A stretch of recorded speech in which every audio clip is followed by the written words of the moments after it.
Hello and welcome to Astrology in the News for April 9th, 2018. Of course, if you like what you see, like and subscribe, share. Always appreciate it. Starting off with yogic wisdom of the day. Laughter and breath. Laughter and breathing of laughter. Next thing I'm going to take is an English class, even though it's my native language. Laughter and breathing of laughter yoga brings you totally into the present moment as you can laugh, breathe in the past or future. Huh?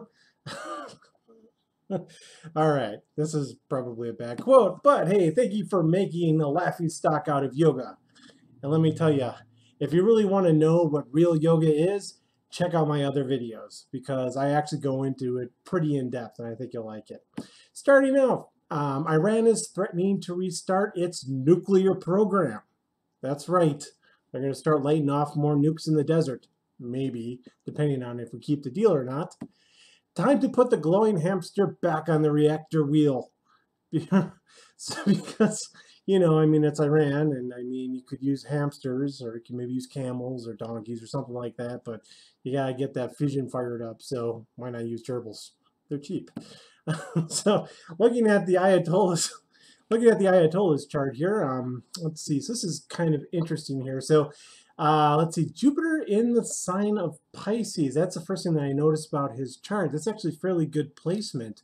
Usually lends to somebody that's spiritual. Now, spiritual leadership generally is seen from the sign of Cancer. And normally when we would see a spiritual leader, we'd actually see Jupiter in Cancer. So Jupiter in Cancer, especially in the nakshatra Pushya, really shows somebody who's a minister, somebody that leads a religious organization. However, you can get the same thing out of the same planets here put into this in Cancer. First of all, the moon is in Pushya, Pluto's in Pushya, Saturn's kind of in Sandhi, and Mercury's actually in Ashlesha. That's another nakshatra in Vedic astrology. However, them all being in the sign of Cancer usually points to somebody who's going to be a religious leader, okay? But, now I take this is actually aspected by Jupiter. So this kind of adds a little bit of flair to the religious leadership profile. So moving on, let's see. Saturn is debilitated here in the sign of Aries. Interesting. And it doesn't really gain much strength because Saturn here is in the sign of Gemini, and I think Mercury and Saturn are neutral toward each other. So it's the debilitated Saturn stays a debilitated Saturn, and usually that shows somebody who doesn't really work too hard to get to their position, or usually lends to laziness. They're really not a person of the people. It's also conjunct the south node of the moon, so I think the Ayatollah realizes this and he puts a lot of energy into that kind of persona here, especially in the sign of Aries. Then you have Venus here in the sign of Gemini. Venus and Gemini, not too good for relationships. It's okay. It's kind of like wherever Venus is in somebody's chart, that's how they love. That's how they express their love. And when you have it in Gemini, their love is expressed in a kind of a scattered way. Like Gemini has a scattering effect, right? So when you put a planet in there, it makes it very difficult to focus. So I could imagine that his love, if he, I don't think they are allowed to get married, but if he is married or if he has a harem, hey, that would make sense. If he has a harem, he's got scattered love all over the place, many wives. So let's go with that. Actually, I don't know if that's true. Another interesting thing is he has Mars in an exalted position, but his Mars is retrograde here in the sign of Cancer. That's interesting. I don't think that makes Mars debilitated, but it does make Mars function in a different way. So I find that to be interesting. Let's see, moving on here. Mark Zuckerberg to testify before Congress. It's all fun and games until Trump does it, because Obama can use the Facebook information all he wants with impunity. But when Trump does it, it's time to call for laws. We need laws. Always with more laws, right? So I am looking at Zuckerberg's transit chart, and boy, does this guy have a lot going on. Mercury is conjunct Uranus right here. Actually, Uranus is conjunct. Let's see, he is on the outside. So yeah, Uranus is actually transiting his natal Mercury. So that's gonna, and Venus is very close to his natal Venus. Let's see what else I saw. Jupiter and Mars are right next to each other, both in transit in both areas. So he has got a lot of activity transit-wise going on in his chart, especially with this Jupiter here in the sign of going on in the sign of Sagittarius with Mars and Saturn. That's difficult. Libra here also too being conjunct his retrograde Jupiter conjunct his retrograde Mars. He is feeling this stuff full pinch. I mean, especially to a Saturn here, getting close to transiting his natal Jupiter.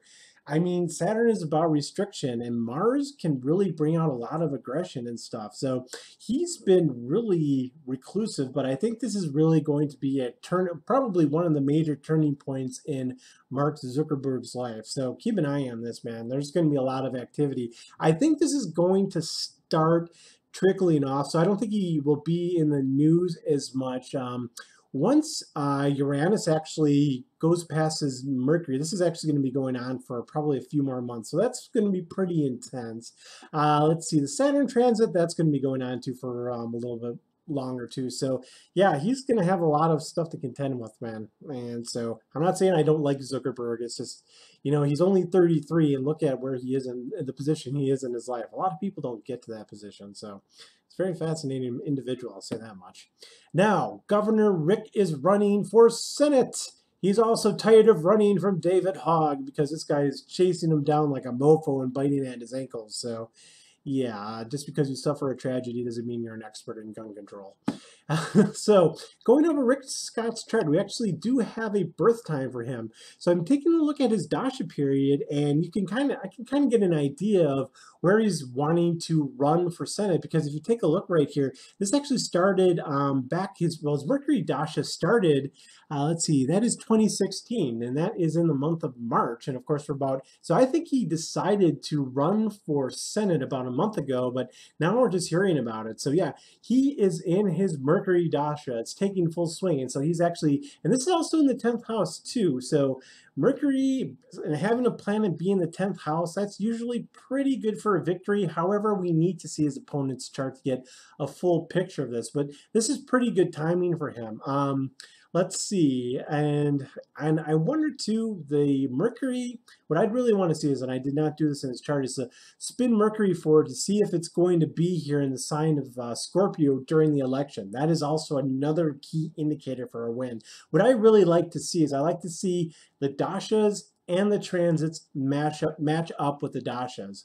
Let's see, another thing too is the Navamsa chart. Actually, taking a look at his 10th house in the Navamsa chart could give us somewhat of an idea. And if we take a look here, his is ruled by the sign of Leo in his 10th house, and then we want to take a look for the sun. Okay, so the sun is in the first house in the sign of Scorpio, conjunct the ascendant in his Navamsa chart. So man, this guy, I think I'm not going to call this an outright prediction. I'm actually going to run, this looks like a good chance of having him win that Senate seat. However, I do want to run it up against his opponent, because realistically, we know Florida is a pretty split state. So, it really depends on how this election breaks down. But yeah, we'll do a Rick Scott head-on-head component whenever we see whoever is the Democratic challenger is going to be. This is also pending that he wins the primary, but I think he'll win the primary. So I will predict that Rick Scott is going to win the Republican primary in Florida. So count that as a prediction. All right, everybody. Thank you for joining me. And of course, have a great day. And